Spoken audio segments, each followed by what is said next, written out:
오늘 우리에게 주시는 하나님의 말씀은 호세아서 4장 11절부터 19절까지 말씀이 되겠습니다. 1259쪽입니다. 호세아서 4장 11절부터 19절까지 말씀입니다. 저와 여러분이 한 절씩 교독하겠습니다. 4장 11절부터입니다. 음행과 묵은 포도주와 새 포도주가 마음을 빼앗느니라. 내 백성이 나무에게 묻고 그 막대기는 그들에게 고하나니 이는 그들이 음란한 마음에 미혹되어 하나님을 버리고 음행하였음이니라. 그들이 산 꼭대기에서 제사를 드리며 작은 산 위에서 분향하되 참나무와 버드나무와 상수리나무 아래에서 하니 이는 그 나무 그늘이 좋음이라. 이러므로 너희 딸들은 음행하며 너희 며느리들은 간음을 행하는도다.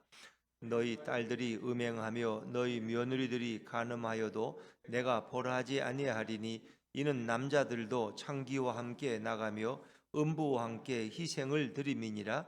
깨닫지 못하는 백성은 망하리라. 이스라엘아, 너는 음행하여도 유다는 죄를 범하지 못하게 할 것이라. 너희는 길갈로 가지 말며 베다벤으로 올라가지 말며 여호와의 사심을 두고 맹세하지 말지어다. 이스라엘은 완강한 암소처럼 완강하니 이제 여호와께서 어린 양을 넓은 들에서 먹임같이 그들을 먹이시겠느냐. 에브라임이 우상과 연합하였으니 버려두라.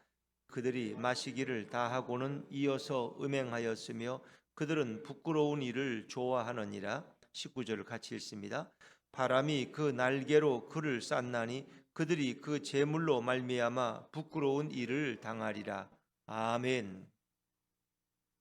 할렐루야. 네, 주님의 은혜가 우리 모두에게 함께하기를 간절히 바랍니다.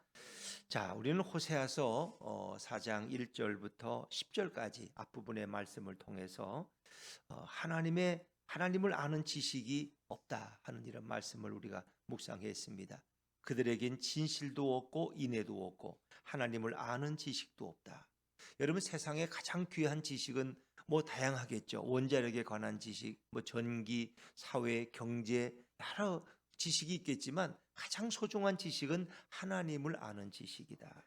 하나님을 모르면 그런 가장 큰 죄를 범하는 것이다. 죄 중에 가장 큰 죄는 살인죄나 강간죄가 아니라 하나님을 모르는 죄라는 거예요. 그래서 이스라엘 백성은 지금 하나님을 아는 지식이 없어요. 그래서 결국 그들은 그 지식이 없어서 망한다는 거예요.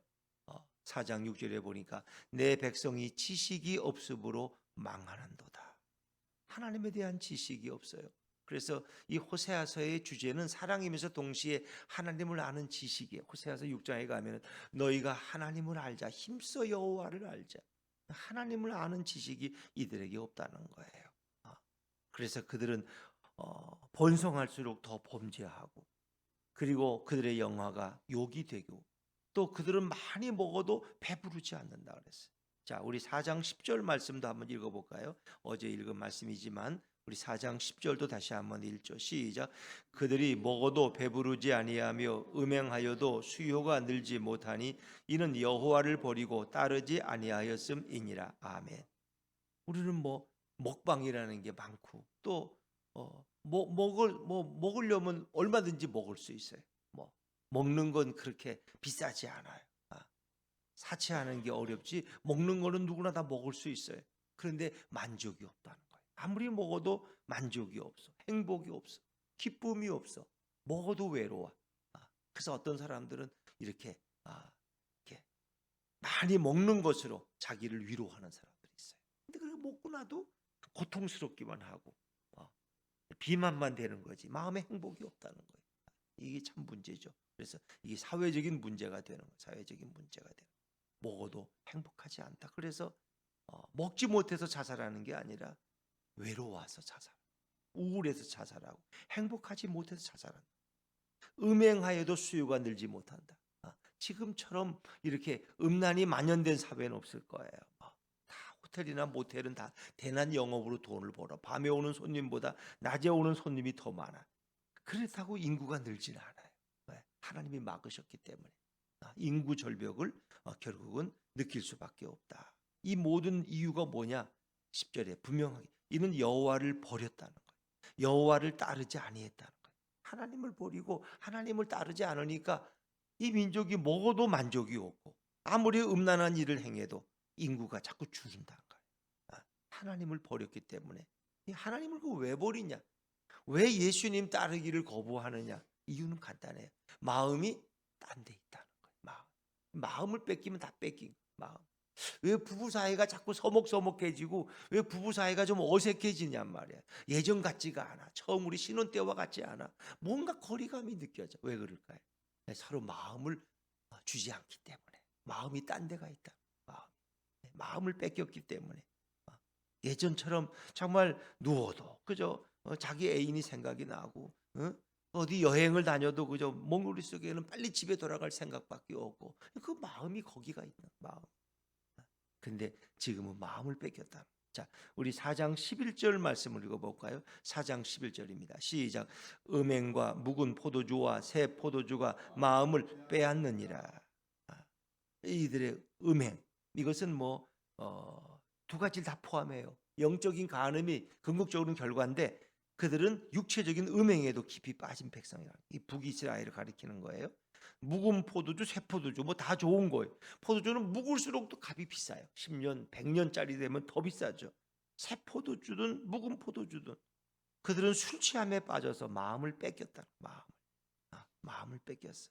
근데 이제 이 음란한 것과 이 술 취함이 같이 온다는 게 이게 이방 신전에서는 이게 하나님을 예배하기는 그런 어떤 그 과정 속에 그들은 음란한 행위가 있다는 거예요. 그래서 이방 신전에 실제 가면 이런 신전 창기가 있어가지고 사람들과 성행위를 맺는 이것을 아주 합법화 시켜버렸어.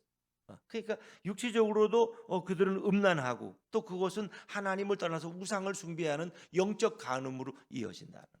그리고 제정신에 못하니까 그들은 적당히 술을 마시고 그 즐거움을 나눈다는 거예요. 그래서 그들이 마음을 다 뺏겨버렸어.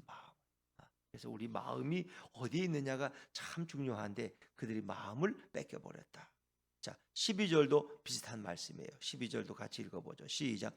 내 백성이 나무에게 묻고 그 막대기는 그들에게 고하나니 이는 그들이 음란한 마음에 미혹되어 하나님을 버리고 음행하였음이니라. 음란한 마음이 미혹되어서 마음을 뺏겨버렸어요. 이 우상에게. 그리고 이 음란한 일에 정신이 팔렸어. 그래서 그들은 결국 하나님을 버리고 영적 간음을 행했는데 그래서 어리석게도 나무에게 묻는 거예요. 나무가 이게 나무를 깎아서 신상을 만들고 또 드라빈 같은 거는 작은 수호신인데 나무를 가지고 파서 그걸 품에 품고 다녀. 필요할 때마다 물어보는 거예요. 그러니까 나무에 왜 물어? 생명이 없는 나무가 무슨 대답을 하겠어요? 근데 나무가 또 그들에게 또 말하면 또 그걸 듣는데 또 참. 그게 다 어리석은 인생들이 된 거예요. 그 마음을 뺏겨버렸다.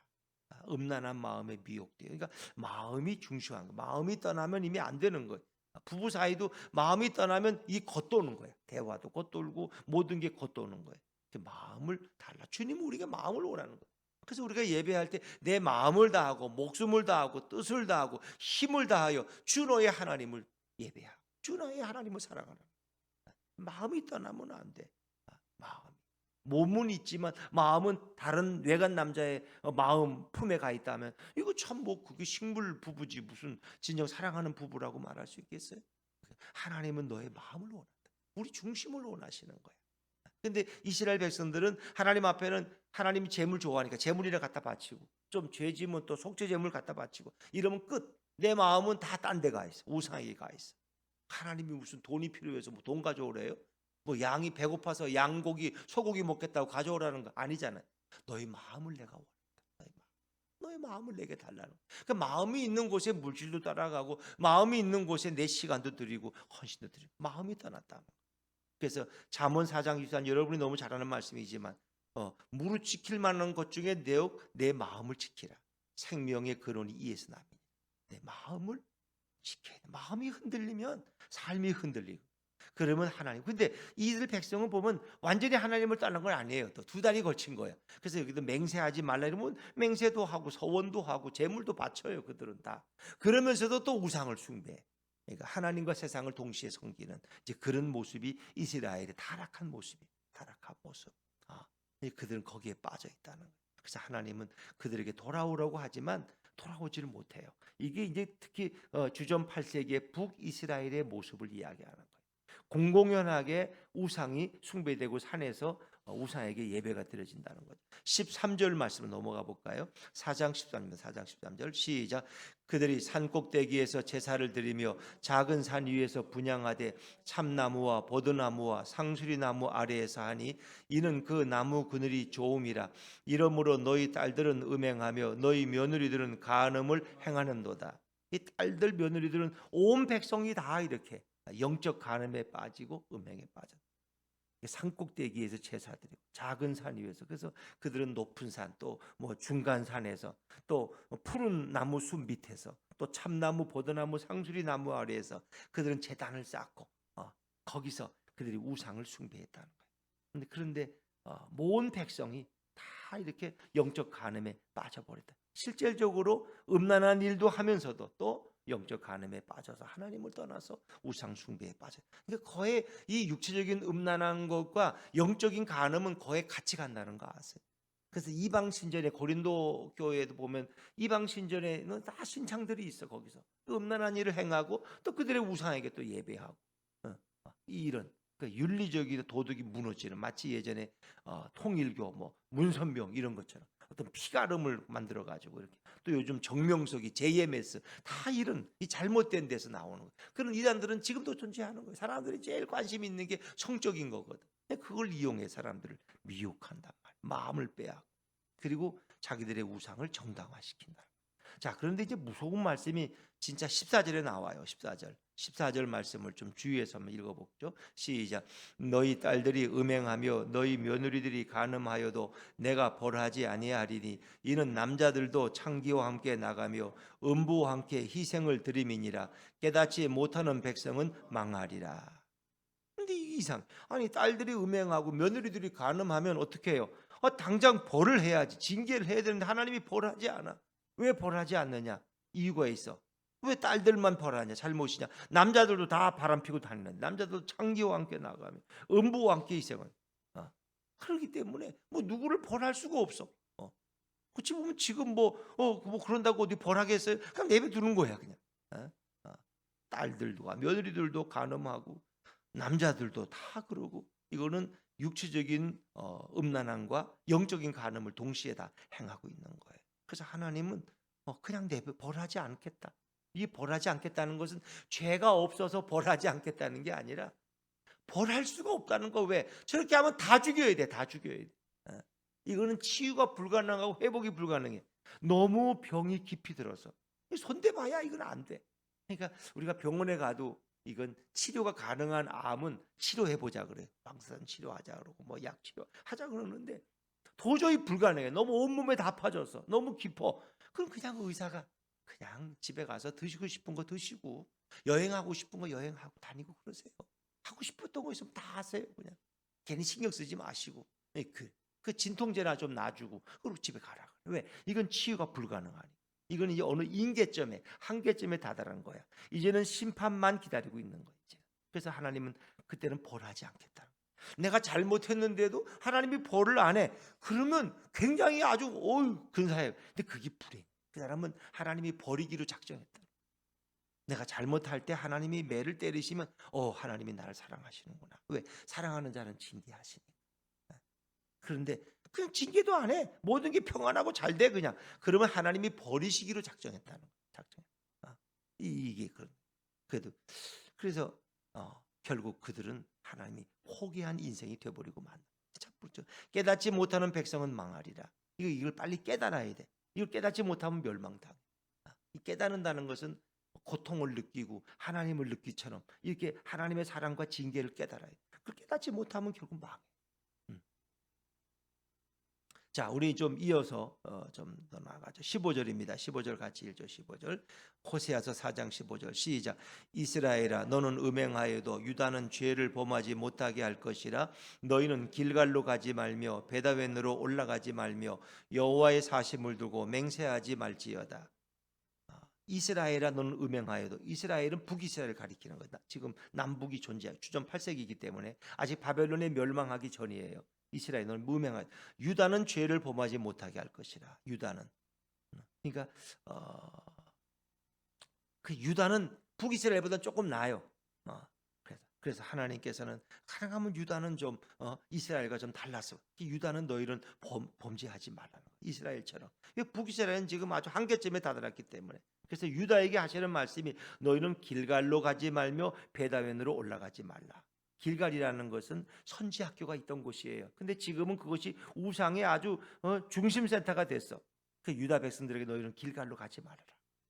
또 베다웬으로 올라가지. 베다웬이라는 것은 원래 그 여로보암이 그 금송아지를 드렸던 베델을 가리키는 곳인데 그걸 이제 베델이란 말은 원래 하나님의 집이란 뜻이에요. 하나님의 집은 그 교회를 상징하는 것이 굉장히 은혜로운 장소인데 지금 그것이 다 우상 숭배의 중심지가 됐기 때문에 그 이름을 베다웬이라고 바꿨어요. 베다웬. 그것은 사악한 집이다. 이제는 하나님의 집이 아니라 사악한 집이 되어버려서 베다웬으로 올라가지 마라. 왜? 그 북이스라엘의 음란을 배우지 말라는 거예요. 우상 숭배를 배우지 말라. 그리고 너희는 맹세하지 말라. 이 얘기는 왜? 북이스라엘 백성들이 맹세도 하지만 지키지도 못해. 지키지도 못할 맹세를 하지 말라. 자꾸 죄의 죄를 더한다는 거예요. 함부로 맹세하지 말라는 거예요. 맹세했으면 반드시 지켜야 되고 지키지 못할 건 맹세하지 마. 이 맹세라는 건 서원이기도 하고 하나님 앞에 약속이에요. 약속. 그게 사람들이 서원기도 많이 해요. 이건 문제만 해결하면 제가 하나님 잘 섬기겠습니다. 맹세하는 거예요. 맹세했으면 지켜야 돼. 하나님은 도와주셔. 근데 인간들은 그걸 잊어버려. 그냥. 그게 잘 되려니 잘 된 거지. 뭐 하나님이 도와주신 거야. 이렇게. 그렇게 함부로 맹세하지 말라. 그리고 맹세를 했으면 반드시 지켜야 돼. 서원했으면 지켜야 돼.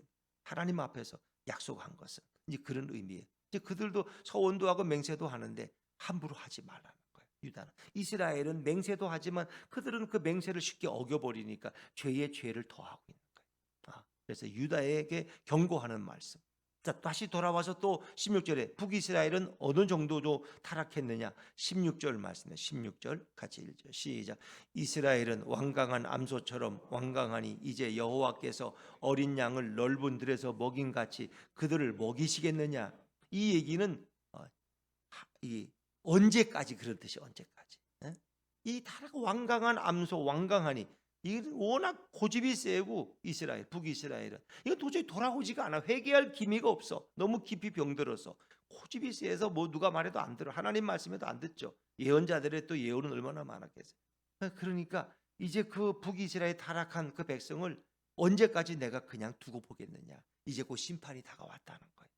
여호와께서 어린 양을 넓은 들에서 먹인 같이 그들을 먹이시겠느냐. 언제까지? 거기 붙이면 언제까지? 그들을 언제까지 그냥 두시겠느냐. 어린 양이 푸른 초장에서 풀을 마음대로 먹어 얼마나 행복하고 좋아요. 그런데 그것은 제한적이라는 거예요. 곧 하나님의 심판이 임한다. 오늘은 그렇게 해도 내일은 어리석다. 심판이 임한다는 거예요. 언제까지 그냥 두고 보시겠느냐. 뭐 그렇게 해봐라. 언제까지 하나님이 두시겠냐. 곧 심판이 임한다. 곧 심판이. 그래서 지금은 그들이 뭐 도저히 이게 손댈 수가 없어. 그냥 하나님이 버려두시는 거. 이걸 방치라 그러죠. 17절 말씀 17절 넘어가서 읽어봅니다. 시작. 에브라임이 우상과 연합하였으니 버려두라. 에브라임은 북이스라엘에서 가장 뛰어난 지파가 에브라임 지파인데 그들이 뭐 우상과 하나가 짝이 됐어. 그냥 건드릴 수가 없어. 이 백성의 모습이 다 수준이 그러니까 그냥 버려두라는 거예요. 왜? 어차피 그들은 죽을 거니까. 그러지요. 뭐 개가 막 오늘 막 난리법석을 떠 그러면 저러면 개 그냥 두면 그냥 둬. 내일은 개장수가 와서 끌고 갈 거야. 그럼 죽는 거야. 죽는 거야. 그냥 내버두라는 거야. 좀 발광을 해도 어차피 내일 죽을 놈인데 뭘 그걸 가지고 신경 쓰냐는 거야. 우리는 그리스도와 연합해야 되는데 내가 그리스도와 함께 십자가에 못 박혔는데 그리스도가 내 안에 계셔서 그래야 되는데 우상과 연합한 백성. 우상이 자기의 주인이야. 우상을 따라가고 자기 주인이 바뀌어서 바알이 내 주인이야. 예수님이 내 주인이 아니야. 그냥 버려두라는 거예요. 방치하는 거죠. 이제 이 말씀이 로마서에 나오는데 한번 좀 그래도 읽고 넘어가요. 잠깐 표시해 두시고 로마서 1장 24절입니다. 로마서 1장 24절 찾아볼까요? 로마서 앞으로 나가시면 240쪽입니다. 신약성경 240쪽. 로마서 1장 24절입니다. 로마서 1장 24절 240페이지입니다. 로마서 1장 24절. 자, 찾으셨으면 한번 같이 좀 읽어보실까? 24절 시작. 그러므로 하나님께서 그들을 마음의 정욕대로 더러움에 내버려 두사 그들의 몸을 서로 욕되게 하게 하셨으니. 이제 여러 가지 상황인데 이거는 이제 그 동성애에 대한 말씀이에요. 동성애. 하나님은 그냥 버려두셨다는 거예요. 정욕대로 내버려 두사. 그러니까 하나님이 내버려 뒀다는 것은 하나님 버리기로 작정했다는 거예요. 끝까지 갔다는. 근데 동성애자로 살다가 다시 돌아와서 회개하고 이런 분들도 많죠. 근데 어떤 분들은 그걸 자꾸 뭐 신체적인 기온이 특성이니 이래 가지고 그 자꾸 조장하는 분들도 있어요. 그들을 이해해야 된다. 내 자식을 낳는데 내 자식이 게이면 어떡할 거냐? 그 죽일 거냐 살릴 거냐? 걔는 그렇게 지음 받았다는데 하나님은 그렇게 짓지를 않으셨어. 그건 인간이 죄악 속에서 그런 어떤 기형이 나온 것이지. 그건 또 의학적으로 치료가 가능한 거야. 그건. 상담을 받고 의학적으로 또. 그런데 그걸 자꾸 조장해서 합리화시키다 보면 결국은 하나님의 창조 질서를 떠나게 되죠. 하나님은 남자와 여자로 만들었고 제3의 성을 만들지 않으셨는데 인간들은 그렇게 어리석어져. 그래서 이 어리석은 인간들은 25절 26절처럼 계속 이런 일을 행하는 거예요. 우리 이왕 찾았으니까 로마서 1장 25절 26절 한번 같이 읽어보죠. 시작. 이는 그들이 하나님의 진리를 거짓 것으로 바꾸어 피조물을 조물주보다 더 경배하고 섬김이라. 주는 곧 영원히 찬송할 이시로다. 아멘. 이 때문에 하나님께서 그들을 부끄러운 욕심에 내버려 두셨으니 곧 그들의 여자들도 순리대로 쓸 것을 바꾸어 영리로 쓰며. 그렇죠. 부끄러운 욕심에 내버려 두셨어. 27절도 그와 같이 남자들도 순리대로 여자 쓰기를 버리고 서로 향하여 음욕이 부릴 듯하며 남자가 남자와 더불어 부끄러운 일을 행하여 그들의 그릇 때문에 상당한 보응을 그들 자신이 받았느니라. 이미 과거에도 그런 자들은 다 보응을 받아 심판을 받았어. 근데 지금도 또 그런 자들이 있다는 거예요. 그들의 특징은 마음에 하나님 두기를 싫어하고 다 읽을 수는 없고요. 하여튼 이 내버려 둔다는 건 방치하신다. 하나님이 그냥 포기하셨다는 거야. 근데 지금 에브라임은 그냥 버려두라는 거야. 왜? 우상과 짝하고 있는 놈들을 어떻게 뭐 돌이킬 수가 없어. 그냥 버려둬. 그냥 하고 싶은 대로 다 하라 그래. 어차피 너희는 심판 받을 거니까. 내 이름은 죽을 거니까. 뭐 그런 얘기예요. 그러니까 북이스라엘은 포기하셨다는 거예요. 이 18절은 제가 읽고 다시 호세아서로 돌아와서 4장 18절 제가 읽죠. 그들이 마시기를 다하고는 이어서 음행하였으며 그들은 부끄러운 일을 좋아하느니라. 그들이 순서가 있어요. 늘 신전에 가면은 먼저 술 취해 제정신에 못하니까. 그리고 음행해. 그리고 부끄러운 일을 좋아하. 이건 수치를 기뻐한다는 건데 그런 일을 행하면서도 기뻐한다는 거예요. 그러나 그것이 영원한 기쁨은 될 수 없는 거죠. 타락한 백성들은 결국 거기에 몰입되고 그것을 즐겨하게 되는 거예요. 근데 그 결과는 오래 못 간다. 어떻게? 19절 말씀 때문에 오래 못 가죠. 19절입니다. 시작. 바람이 그 날개로 그를 쌌나니 그들이 그 재물로 말미암아 부끄러운 일을 당하리라. 바람이라는 건 큰 태풍이에요. 큰 태풍이 불어와서 다 모든 걸 다 집어삼켜. 그 날개로 그를 쐈다는 것은 다 바람이 와서 그냥 다 걷어가 버려. 바람 태풍 한번 불면은 뭐 허리케인 불면 미국에 남는 게 없잖아요. 다 날라. 그 이제 BC 722년 아수르에 의해서 멸망당하는 거예요. 아수르. 태풍처럼 아수르가 와서 그들을 싸그리 멸망시키고 그리고 그들이 그 재물로 말미암아 부끄러운 일을 당한다. 그 재물이라는 건 우상 재물. 우상에게 드렸던 그 재물. 그것을 결국은 그들은 수치와 부끄러움을 당한다는 거죠. 그래서 이 원인은 하나님의 지식이 없기 때문에 하나님을 아는 지식이 없는 거야. 그래서 우리는 여호와를 알고 힘써 여호와를 알자는 게 호세아서에 반복되는 또 메시지입니다. 근데 이들이 왜 이렇게 하나님을 버리고 왜 이렇게 그들이 하나님을 따르지 않느냐? 마음을 뺏겼기 때문에. 마음을 세상에 뺏기고 세상의 어떤 이방 신전의 그 음란한 것에 뺏기고 그렇기 때문에 그들은 예루살렘 성전에 오면 하나님을 섬긴다고 하면서 또 우방의 이방의 신전에 가면 또 거기서 또 우상을 숭배하고 나중에는 이제 뭐 근데 그들은 이제 사실은 이 북이스라엘은 예루살렘 성전에는 오지를 못했어요. 그들은 왜? 남북이 갈라졌기 때문에 오는 사람들을 막지는 않았지만은 대부분은 그들은 베델에서 자기들이 지어놓은 그 어떤 금신상 앞에 절하고 그렇게 했어요. 북이스라엘은 처음부터 뭐 빗나가 버렸죠. 남북이 갈라지면서 그들은 예루살렘 성전에 자유롭게 오질 못했고 오는 사람들을 막지는 않았다 그래요. 그러나 대부분은 그들은 사마리아에 만든 그런 어떤 금신상 앞에 절을 하면서 자기들이 하나님을 섬긴다고 착각했는데 결국 그렇게 해서 남한국 유다보다 130년 전에 BC 722년 그들은 아수르에 의해서 멸망당하고 회복을 못했죠. 그리고 130년 후에 BC 586년에 역시 남왕국 유다도 바벨론에 의해서 멸망당하고 말죠. 그래서 오늘 우리가 주님을 사랑하는 게 얼마나 귀하냐. 하나님에 대한 지식이 가장 귀한 것이다. 세상 지식을 자랑하지 말고 예수님을 바로 알고 하나님을 바로 알자. 그 지식은 어디에 있어요? 성경책이, 성경책. 하나님 말씀을 읽고 배우면서 하나님을 알아가고 주님의 성품을 배워가는 거예요. 그 사람이 가장 행복한 사람이다. 그래서 예수님이 우리와 동행하시는 삶이, 우리가 예수님과 연합된 삶, 예수님을 내 인생의 주인으로 모신 삶이 가장 행복한 삶이다. 그렇습니다. 오늘도 예수님과 함께 걸어가는, 예수님과 동행하고 예수님을 날마다 깊이 알아가는 이런 복이 우리 모두에게 임하기를 주의 이름으로 축원합니다.